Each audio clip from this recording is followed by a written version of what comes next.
அதே போல தமிழகத்தில் சட்ட ஒழுங்கு அடியோடு சீர்கட்டு விட்டது. எங்க பார்த்தாலும் கொலை, கொள்ளை, திருட்டு, வழிப்பறிவு, பாலி, வெண்கொடுமை நடக்காத நாளே இல்லை. இந்த ஆட்சி நடக்குதா இல்லையா என்று மக்களுக்கு ஒரு பெரிய சந்தேகமே ஏற்பட்டு விட்டது. ஏன்னா தினந்தோறும் இந்த நிகழ்வுகள் நடந்து கொண்டே இருக்கின்றன. அதை தடுக்க துப்பில்லாத அரசாங்கம் தான் திமுக அரசாங்கம். எல்லா துறையிலும் ஊழல், ஊழல் நிறைந்த துறை அரசாக இன்றைக்கு திமுக அரசு காட்சி அளிக்கின்றது. அண்மையில் மேதக ஆளுநரை சந்தித்து பல்வேறு துறைகளில் நடந்த முறைகேடுகளை ஆதாரத்தோடு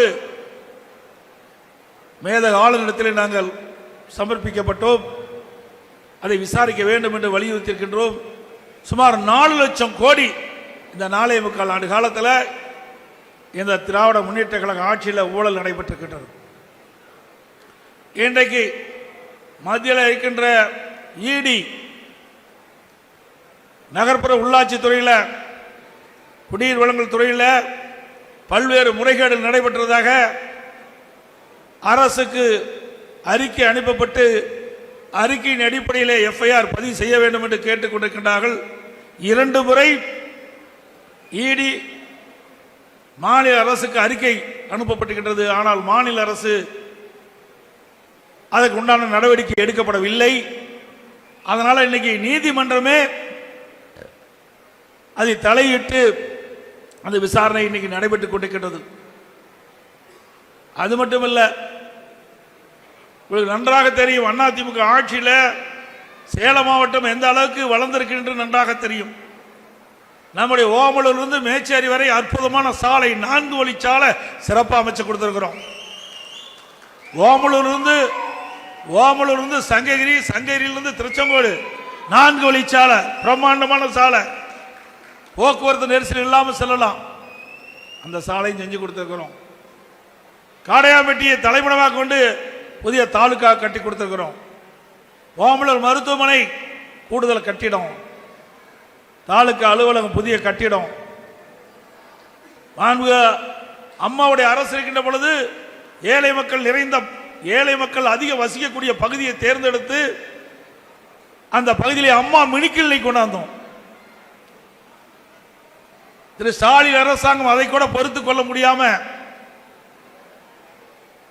அம்மா மினிக்கிளினிக் திட்டத்தை மூடிவிட்டார்கள். மக்களிடத்தில் மிகப்பெரிய வரவேற்பு கிடைச்சது. அம்மா மினிக்கிளினிக் திட்டத்தில் ஒவ்வொரு அம்மா மினிக்கிளினிக்கிலும் ஒரு எம்பிபிஎஸ் டாக்டர், ஒரு செவிலியர், ஒரு மருத்துவ உதவியாளர் நியமிக்கப்பட்டு ஏழை எளிய மக்களுக்கு அந்த பகுதியிலேயே அற்புதமான சிகிச்சை அளிக்கக்கூடிய அரசாங்க அதிமுக அரசாங்கம் இருந்தது. மக்களிடத்திலே மிகப்பெரிய வரவேற்பு ஏற்பட்ட காரணத்தினாலே அந்த திட்டத்தையும் இந்த அரசு கைவிட்டது. மீண்டும் அதிமுக ஆட்சி அமைந்தவுடன் அம்மா மினிக்கிளினிக் திட்டம் தொடரும். இது ஏழைகளுக்காக கொண்டு வந்த திட்டம்.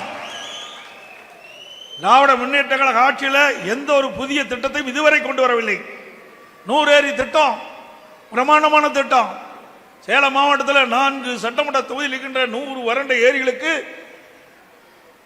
மேட்டூர் அணை நிரம்பி உபரி நீர் வெளியேறுகின்ற பொழுது நீரேற்றின் மூலமாக இந்த ஏரிகள் நிரப்புகின்ற திட்டம் இன்னும் முழுமையடையவில்லை. வேலுமனே திட்டமிட்டு அனைத்து இந்திய அண்ணா திராவிட முன்னேற்ற கழக ஆட்சியிலே கொண்டு வரப்பட்ட திட்டம் என்ற ஒரே காரணத்திற்காக இன்னும் அந்த திட்டத்தை முடிக்காம வேகத்தில் நடந்து கொண்டிருக்கிறது. மீண்டும் உங்கள் துணையோடு அதிமுக ஆட்சி அமையும். இந்த நிலுவையில் இருக்கின்ற பணிகள் நிறைவேற்றப்படும். என மேச்சேரி, ஓமலூர் பகுதி, எடப்பாடி, சங்ககிரி மேடான பகுதி, வறண்ட பகுதி, 800 அடி 900 அடி ஆழ்துளைகள் அமைத்தால்தான் தண்ணீர் கிடைக்கும். அப்படிப்பட்ட பகுதியில் அங்கங்கே இருக்கின்ற ஏரிகளில்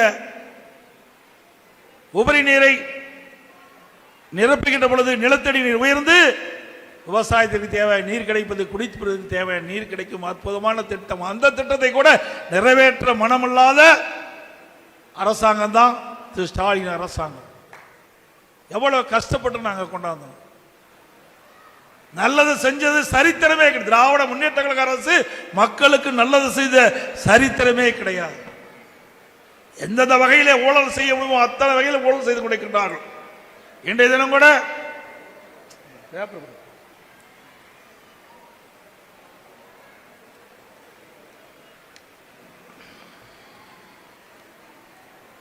ஸ்டாலின் பேசுகிறார் ஒரு கூட்டத்தில், காஞ்சிபுரம் கூட்டம் நினைக்கிறேன், 2 நாளைக்கு முந்தி.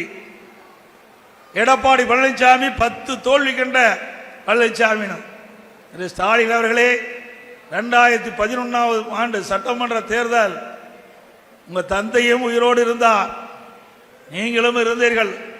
2 பேரும் இருந்து கூட எதிர்க்கட்சி வரிசையிலே அமர முடியவில்லை.